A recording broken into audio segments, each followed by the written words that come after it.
Welcome back to Tales on the Timeline. This is where we travel back in time through history to explore the moments, disasters, and strange events, and occasional extremely bad decisions that shape the world. Sometimes history is weird, sometimes it's tragic, and sometimes it's a story where a few hundred extremely muscular guys with spears stand in a narrow hallway and tell one of the largest empires in the world, yeah, no, you're not coming through here. Today's episode takes us back over 2,400 years to the year 480 BC. This is the story of King Leonidas of Sparta in the legendary stand at Thermopylae. Before we get to the Battle of 300 Spartans, part of the story, we need to rewind the timeline just a bit. Ancient Greece was not one country, it was a collection of independent city-states like Athens, Sparta, Corinth, and Thebes. Each city had its own government, army, and opinions about everyone else, and those opinions were not usually the greatest. Greeks spent a lot of time fighting each other, so naturally when a massive foreign empire showed up, the Greeks had to do something very off-center. They had to work as a team. To the east was the Persian Empire, one of the largest empires the world had ever seen at the time.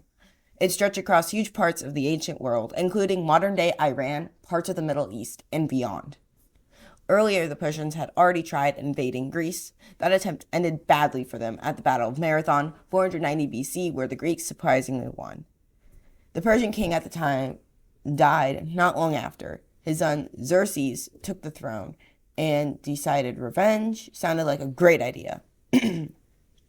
So Xerxes did what any ancient emperor would do when annoyed. He gathered a massive army and marched toward Greece.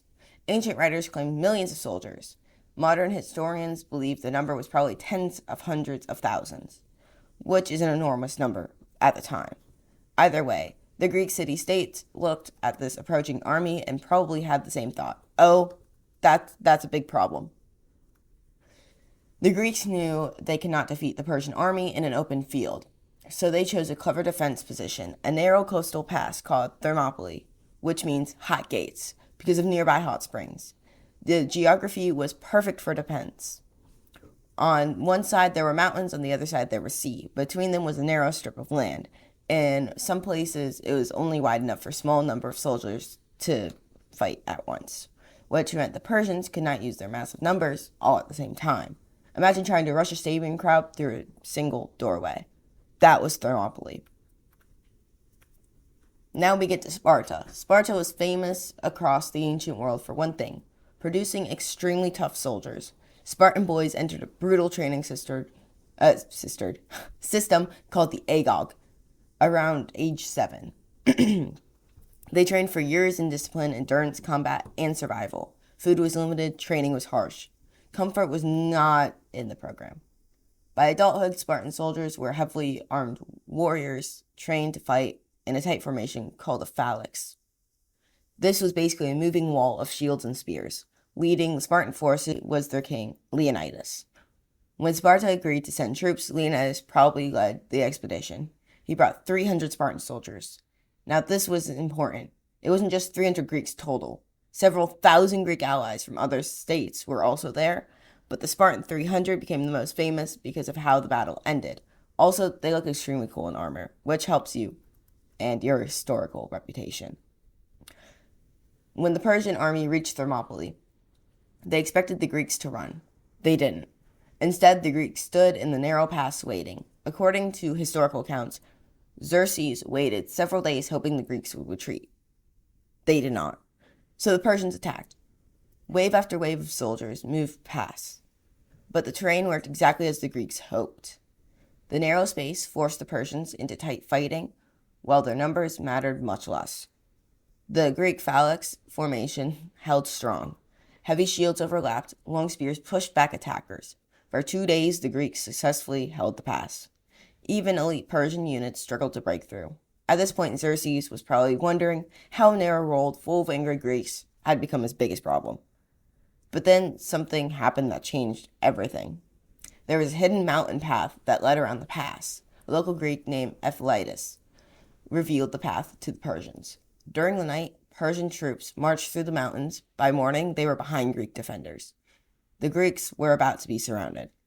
When Leonidas learned this, he realized the battle could no longer be won, so he made a decision that would become legendary.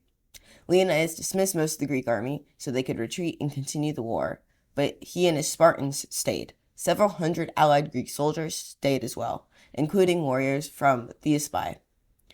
They know exactly what was coming. The Persians would soon attack from both directions. The final battle was intense. The Spartans fought until their spears broke. Then they switched to swords, eventually smaller weapons. At some point during the fighting, Leonidas was killed. The Spartans reportedly fought fiercely to recover his body from the battlefield. Eventually, the remaining defenders were pushed back to a small hill, surrounded by Persian forces. They continued fighting until the end. One by one, the defenders fell. The Battle of Thermopylae was over. Technically speaking, the Persians did win the battle. They broke through the pass and continued moving deeper into Greece.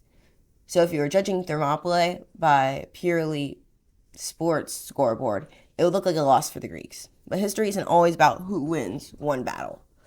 The stand of Thermopylae brought time and became a power symbol for the Greek city-states. Word of the stand spread quickly, and it showed the massive Persian army could be resisted. And the war didn't end there. Later that same year, Greek naval forces defeated the Persians at the Battle of Salamis. The following year, Persian land forces were defeated at the Battle of Plataea. Eventually, the Persian invasion of Greece failed, but Thermopylae lived on in stories, histories, and legends, partly because it has all the ingredients to a great story. A giant empire, a narrow battlefield, a small defense force, and a decision to fight even when the odds were completely terrible.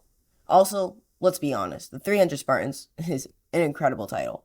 Several thousand Greeks strategically delaying an invasion sounds more like a PowerPoint presentation.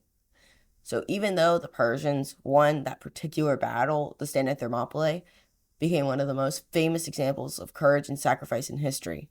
And more than 2,400 years later, we are still talking about. And that's today's story from the timeline, and the training grounds of Sparta, to the narrow pass of Thermopylae, to the moment a few hundred very determined Greeks looked at one of the largest armies in the ancient world and basically said, yeah, we're going to need you to turn around. Did it work forever? No. Did it slow the Persians down and become one of the most legendary last stands in history? Yes, absolutely. So the next time you feel outnumbered, just remember, history once involved 300 Spartans, several thousand allies, and one extremely inconveniently placed road that ruined an emperor's day. Thank you for listening to Tales on the Timeline. If you enjoyed the episode, stick around, because the timeline is full of weird events, wild decisions, and historical moments where someone definitely should have said, that sounds like crap. Until next time, keep exploring the past, and if an army ever asked you where the Seton Mountain path is, maybe just keep that information to yourself.